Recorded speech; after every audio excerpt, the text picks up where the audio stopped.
My question is, what do you think about the current governance we have today in Ethereum, and specifically how we make major decisions? What are your thoughts on how we're doing that, and if it should be different? Um, so I've been involved in it really tangentially. I've attended a number of the developers meetups, which are public on Google Hangouts, and anyone can attend and watch. I think a lot of the criticism of the governance model that's used in Ethereum is unfounded. In that, if you actually watch the proceedings and you understand the dynamics between developers and the way these things have evolved over time, it's clear that there aren't really many dominant ideas or domineering positions. People can come up with positions that are out of the ordinary. They can present them as an EIP. They can bring them up to the core developer meetups and have a conversation very openly.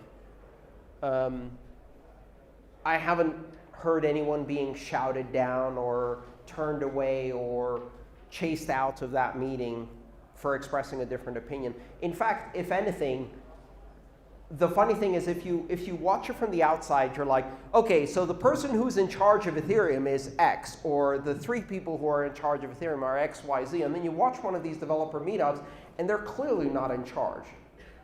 The beauty of actually knowing these people, like if you've just joined Ethereum, and you look back and you're like, oh my God, this 19-year-old kid, and you're in awe, right? But here's the thing. That is a result of distance. Once you get to know the kid, he's just a kid. Very nice guy. And so is everybody else in Ethereum. So all of that awe gets washed away. And you suddenly start dealing with another person who has ideas that are sometimes right and sometimes not. And you have an argument and a debate and a reasoned discussion. I haven't seen anyone on the developer calls kind of defer to authority. And I think that's powerful. The one thing I would say is that in Ethereum, the developers are more powerful than the miners. In Bitcoin, the miners tried to use their power, and we ended up with a bit of a constitutional crisis. You know, it's kind of like making a national emergency declaration when there is no emergency.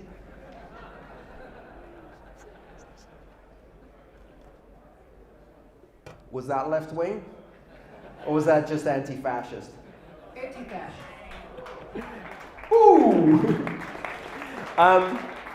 So the bottom line is that I think there's some differences in governance, but they're mostly that interplay between miners and developers.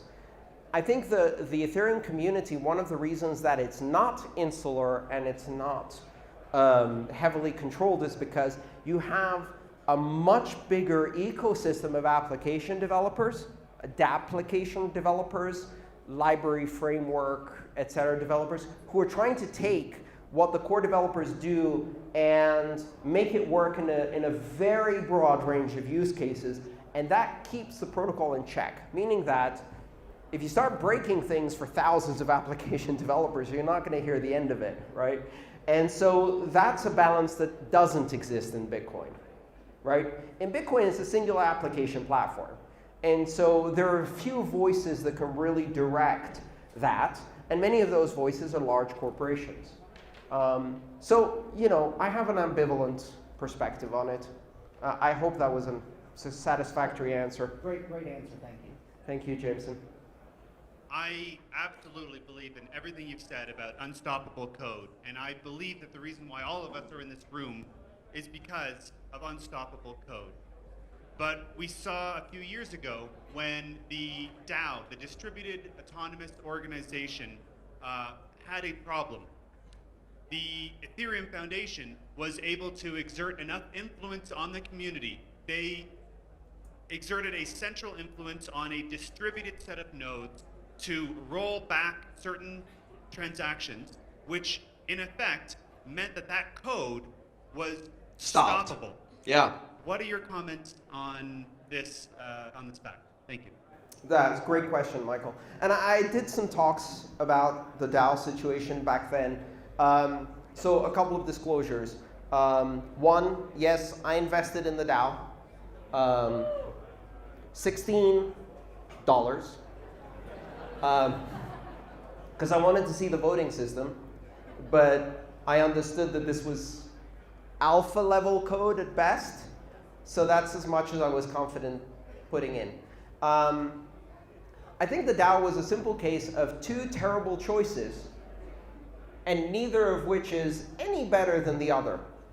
On the one hand, you've got the possibility of one person having 14% of the ETH in circulation, just a year before you go to proof of stake, 4 years before you go to proof of stake. But still an unattainable situation because that could cause some wrinkles in the future.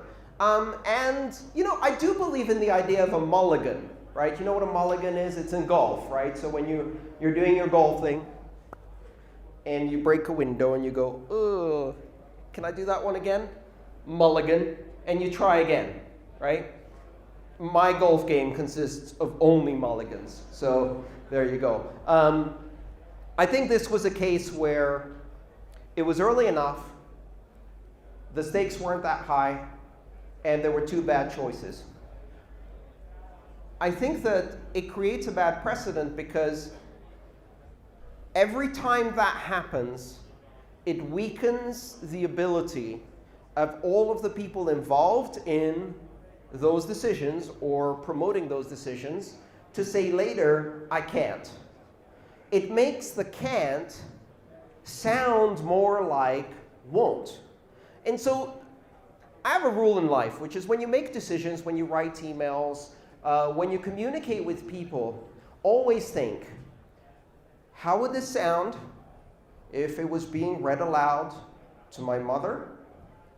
And how would this sound if it was being read aloud to a grand jury or a congressional hearing, and I'm the one sitting in the chair, right? So when it comes to making these decisions, I transport my mind and I'm thinking, okay, you made the decision. Now you're sitting in front of the congressional committee and they're saying, Mr. Andreas, there are now terrorists from ISIS trying to buy child pornography in order to trade it for drugs. Just to combine all of them together.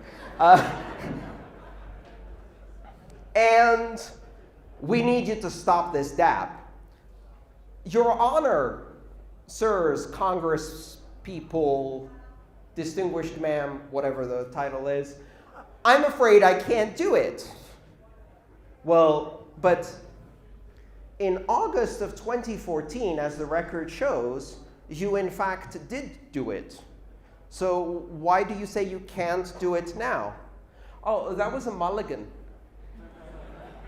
So allow me to explain, members of Congress. So when you're playing golf and you break a window, so it goes downhill from there. This is a very dangerous precedent. And I think we all got away with it. There's a lot of people in Bitcoin and other cryptocurrency environments that are very, very smug about the DAO. I think we should all be a lot more humble when we see a stumble. Yeah?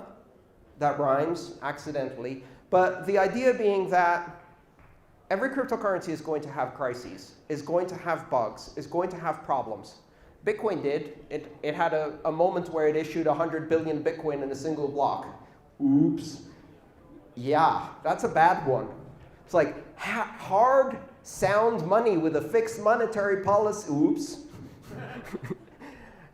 It's okay. These things happen. The question is, can we mature past these and learn the lesson? And so for the DAO, there were two lessons. One is, don't put too much money in untested code. And the other lesson is, that was your last mulligan, friends. The next one is going to carry consequences. And maybe you got away with this one. So, I want to kind of start with Bitcoin as an example to it, where since with Bitcoin you can introduce censorship due to the pseudo-anonymous nature of the addresses. And some other protocols make that infeasible at a protocol level due to different encryption and cryptographical approaches to things. Following into something like Ethereum with unstoppable code, where I and I'm sure many others would worry if the oops clause has already been too late for Ethereum or anything like that. If at a cryptographic level, when you can't really know how, like, do you see that sort of as the way to go with things, where at a protocol level, I can't roll anything back because I don't know how to find the outputs that were responsible for the thing or what have you. So I was wondering on your thoughts on that.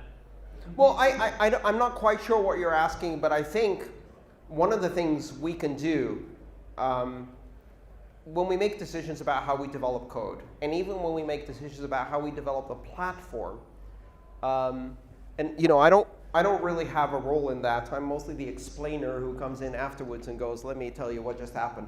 But I think one of the decisions we can make is, if we put unstoppable characteristics into the protocol, into the encryption, into the various layers of the protocol, what we're doing is we're strengthening the can't defense, right?